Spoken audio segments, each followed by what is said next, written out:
Hey everyone, I'm John Porsey, one half of the board gaming duo, and today we're taking a look at Targi, a game that has two players taking the role of tribal leaders, trying to create the most prosperous tribe.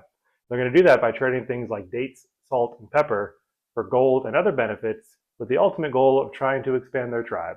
But before we get into the specifics of how to play, let's head on over to the table and see how to set up for a game of Targi. All right, so we're set up here for a game of Targi. We started by placing the border cards out, and they're numbered in the top left corner. So you start with number 1, 2, 3, 4 is your first raid card. And then you're going to come down this column till you get to number 8, which is your next raid card.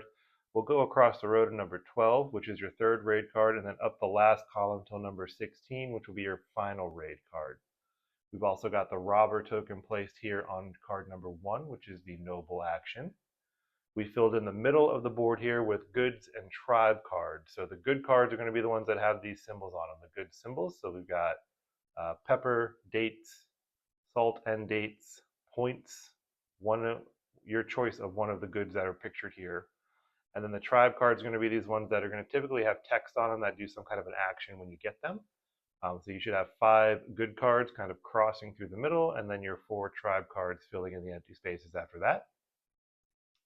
Each player is going to get 3 Targi figures that they'll be using, 2 tribe markers that they'll be using throughout the game, and then each player also starts with the same resources. So you've got 2 salt, 2 pepper, 2 dates, 4 points, a 3 and a 1 point, 1 gold coin, and then we've got the first player marker here for the player that's using the white tokens. All the other resources are over here in piles so that they're easily accessible to all players. So to start with, you're going to be placing a Targi figure on one of the border cards, and these are kind of mixtures of, I'm going to say, abilities that you get to take, as well as just collecting goods. So the sides that I have face up are all the symbols. If you were to flip them over, you would get an explanation of what that card actually does and what the tribal expansion is in more detail. Each round has the same structure, so players are going to go back and forth placing their Targi figures as well as their tribe markers until all of them have been placed. The first player is going to gain all of their benefits first. The second player will gain all of their benefits afterwards. We'll pass the first player marker and we'll keep going in rounds, refilling cards as we need to until, again, somebody has built out that 3x4 tableau of cards. The actions you take throughout the game are pretty straightforward. You're going to be placing your Targi figures around on the border cards. Anywhere they intersect, you're going to place a tribe marker, and then you're going to gain the benefit of whatever those cards are. There are a few rules to keep in mind when you're placing your Targi figure. So you can't place where the robber is. So he's going to move every round. So each round, one of these border cards is going to be inaccessible. You can't place on the corner raid cards. You can't place on a space where there's already a Targi figure, and you can't place on a space that's across from your opponent's Targi figure. So I could place across from my own Targi figures. This would be perfectly fine. However, my opponent would not be able to go here because I've already placed in this row. Same would work for columns. So this would not be allowed. However, this would be allowed. And you're trying to place your Targi figures and have your intersections at your tribe markers to gain whatever benefits are on the card. So you're gaining goods cards, which are these symbols here. It's going to let you gain whatever is depicted on the card. In this case, you would get to choose one of the 3 that are available. Or you're trying to gain the tribe cards, which you're going to use to build out your 3x4 tableau off to the side. Each tribe card has the cost in the upper right-hand corner. It's going to have some sort of a benefit. Some of these are at endgame, some of them are immediately when you place them, and then they're going to have points that they're worth towards the end of the game. And the tribe cards are kind of a set collection, so you're either trying to collect all the same type of tribe card in a row, or all different types of tribe cards in a row, so that you'll score points based on which one of those you accomplish.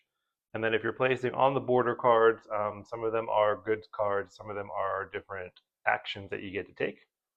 The back side of each card does say what each action does, like specifically, so you don't have to try to memorize them all, although it is kind of easy to get the hang of them. Once you've played a couple of rounds, you kind of start to understand how the iconography works. So an example of what a round might look like would be, we'll start over here because this person has the first player token. So we'll place this one here. And now the other player will get to place one, and we'll place them here. And now we're back to the first player. So we'll place one of them here. And now we've got our first intersection. So we'll place one of our tribe markers there. Now the blue player is going to go here. Remember, they can place across from their own Targi figure, just not across from the opponent's. And then we'll have this player go here. And now they'll get to place their second tribe marker. And now we'll have this player go here. So they'll get to place their first tribe marker, and unfortunately, because they're across from themselves, they only get to place the one tribe marker, so this will just get left off to the side. And that would be the example of placing your Targis. Now we would go into collecting the benefits that you've gained. So we start with the first player, and they're going to collect everything on the board in whatever order they want to. And again, keep in mind it is optional, so you don't have to do the action. So let's start here by gaining a pepper. And then we'll go here and gain a date. And then we can go here and we'll collect a pepper. And when you take goods cards, you're going to discard the one you took, and it's going to get replaced by a tribe card. And then we're going to do the tribal expansion action. So I'm going to take this guy back, and the tribal expansion action says, turn over the top tribe card from the draw pile. You may display it immediately if you pay the cost, or you can take it into your hand, or you can discard it. So typically you're only allowed to have one tribe card in your hand. So let's see what we get off the top of the deck. So this is a card that we can afford, and it would give us 1 point at the end of the game. And then this card says, if I have more cards in my display than my opponent at the end of the game, I receive 1 additional victory point. So we're going to go ahead and pay the gold and add this as our first tableau card. And then our last tribe marker here we'll take. And this is another one. So we can either choose to spend this cost to add it to our tableau, or we can hold on to it in our hand. And I think since we have the resources available, we'll go ahead and buy this one as well. So there's 2 dates, 1 salt. And now because I've got a camel card started here, I'm going to include this one in that row and try to get a whole row of camel cards. And this card says, immediately after displaying, for every 2 empty spaces out of the 12 in my display, I get 1 good of my choice. So I've got 10 empty spaces, which means I can get 5 goods of my choice. So let's take 3 salt, 3 dates, and for the sake of clarification, gold is not considered a good. Just the dates, salt, and pepper are considered a good. And then we did take a tribe card, so we replaced that with a good card. So anytime we take a card out of the display, you're going to replace it with the opposite type. Now let's go over here to the blue player who gets to take their action. So we're going to collect 1 salt. We're going to collect another salt over here.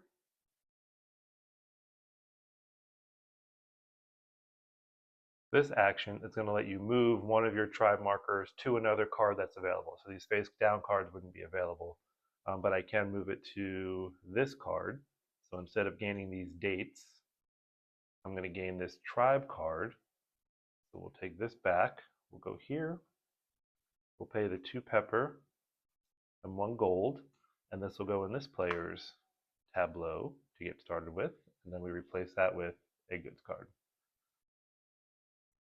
So now that we're at the end of the round, we'll do some end round cleanup. So the face down cards will get flipped up. 1, 2, 3. The robber will move down to the next space. We'll pass the first player token. And then you do have a limit of 10 total goods and 3 gold. So we're going to check here. 1, 2, 3, 4, 5, 6, 7, 8. So we have 12 here, so we have to get rid of 2 goods. So we'll get rid of a date and a pepper.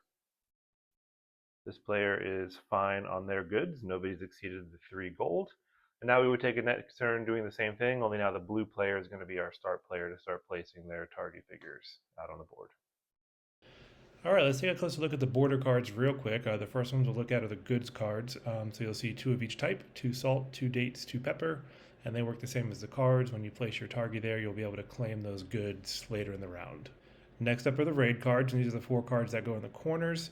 You can't actually place your targets on these locations, but you do have to pay the cost once the robber's placed on each one. And the last group of border cards we're going to look at are the action cards, starting with the noble card. This card lets you play a tribe card from your hand or discard that card to the discard pile.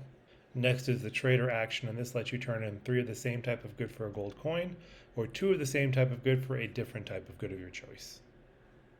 The Fata Morgana action lets you move one of your tribe markers to another card in the center of the display. The Silversmith has a few different options you can do, so you can turn in 2 of the same good for 1 point, 4 of the same good for 3 points, 1 gold coin for 2 points, or 2 gold coins for 4 points. The Caravan action lets you draw the top card of the goods deck, claim whatever goods are pictured on it, and then discard that card. And the Tribal expansion action lets you draw the top card of the tribe deck, play that card paying its cost, or add it to your hand, or discard that card, keeping in mind you can only keep 1 tribe card in your hand at a time.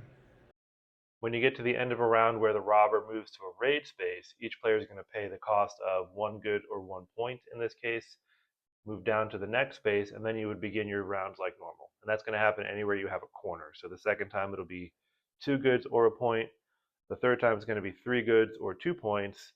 The last time it's going to be a gold or 3 points. And then this one actually is a way to trigger the end of the game if somebody hasn't built out their full 3x4 tableau yet.